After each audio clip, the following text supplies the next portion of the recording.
क्या लगता है आपको? हमारे साथ जो हुआ वो इररिलेवेंट है। हम स्टूडेंट्स के साथ हैं और उनकी आवाज उठा रहे हैं। स्टूडेंट्स के साथ जो हुआ वो आप ही बताइए, सही है कि गलत है? बच्चे हैं सारे, प्रोटेस्ट कर रहे हैं, कोई ऐसे प्रोटेस्ट नहीं है, जेन्युइन इशू है, जेन्युइन प्रॉब्लम है। सारे इस देश के सारे माँ बाप जानते हैं, इस देश के सारे स्टूडेंट्स जानते हैं, इस देश के सारी टीचर्स भी जानती हैं, सब जानते हैं। तो एक जेन्युइन मामला है, जेन्युइन इशू है। उस पे स्टूडेंट सिर्फ अपना अधिकार मांग रहे हैं और कुछ नहीं मांग रहे हैं। वो सिर्फ ये कह रहे हैं हमें अपना अधिकार दो। हमें कब आप हर एग्जाम को क्या पेपर लीक करा रहे हो? बच्चे इतना संघर्ष करके पढ़ाई करते हैं, अपने लिए एक फ्यूचर देखते हैं, आप उस फ्यूचर को बिगाड़ रहे हो। आपने पूरी एजुकेशन बजट का क्या, आपने 1.4 लाख करोड़ पूरी एजुकेशन बजट है पूरे देश के यूथ के लिए, और अडानी जी और अंबानी जी को आप 16 लाख करोड़ आप मुफ्त में लोन माफी कर रहे हो। किसानों को कुछ नहीं, गरीबों को कुछ नहीं, स्टूडेंट्स को कुछ नहीं, और ऊपर से स्टूडेंट्स को इतना खर्चना पड़ रहा है, फैमिलीज को इतना खर्चना पड़ रहा है, लोन लेते हैं।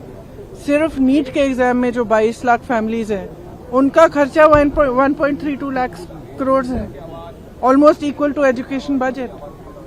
तो स्टूडेंट्स की जेन्युइन स्ट्रगल है, जेन्युइन समस्या है। वो सिंपली कह रहे हैं हमसे बात करो, हमारे लिए सिस्टम, हमारा सिस्टम बदलो। ये सिस्टम चल नहीं रहा है, टूटा हुआ सिस्टम है, सब जानते हैं टूटा हुआ सिस्टम है। जिसके बच्चे हैं, किसी भी क्लास का हो, किसी भी वर्ग का हो, जिसके बच्चे वो जानता है कि बच्चों पे क्या बीतती है जब एग्जाम देते हैं।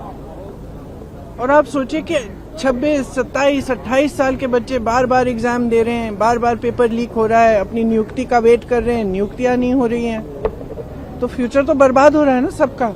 ऊपर से आप जॉब्स क्रिएट नहीं कर रहे हो। प्रदर्शन को अलोकतांत्रिक बता रहे हैं। हमारा प्रोटेस्ट अलोकतांत्रिक है। लोकतंत्र में सबसे बड़ी चीज क्या होती है? फ्रीडम ऑफ एक्सप्रेशन और right to protest, peaceful protest. इसमें कुछ अलोकतांत्रिक बात नहीं है। अलोकतांत्रिक ये है जो यहाँ इस सदन में हो रहा है, जो सड़कों पे हो रहा है। सदन में आप चर्चा नहीं करते, एलओपी को बोलने नहीं देते, ऑपोजिशन लीडर्स को बोलने नहीं देते, वो बोलने के लिए उठते हैं, आप चुप कर लेते हो। स्पीकर साहब खुद कह रहे हैं कि मुझे सरकार से पूछना है कि आप लोग डिस्कस कर सकते हो कि नहीं। ये क्या है? ये लोकतंत्र बचा ही नहीं है, सिर्फ आप ही पूछ रहे हैं मैडम ये क्वेश्चन। पूरा देश जान रहा है कि कोई लोकतंत्र बचा नहीं है इस देश में।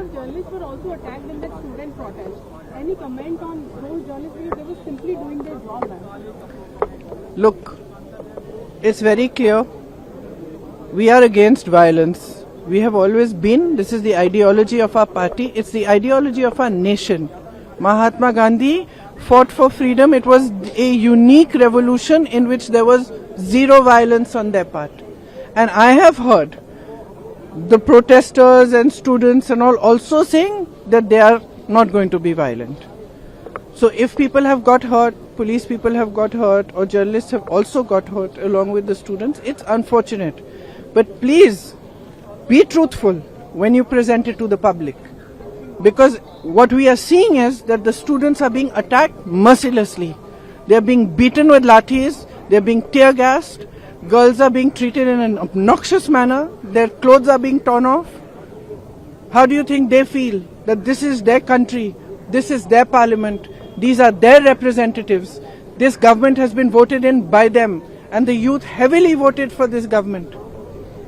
How do you think they feel? They feel completely betrayed.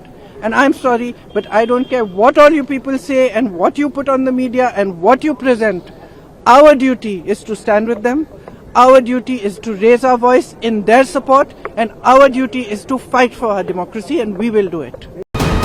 VK News, राष्ट्र के नाम।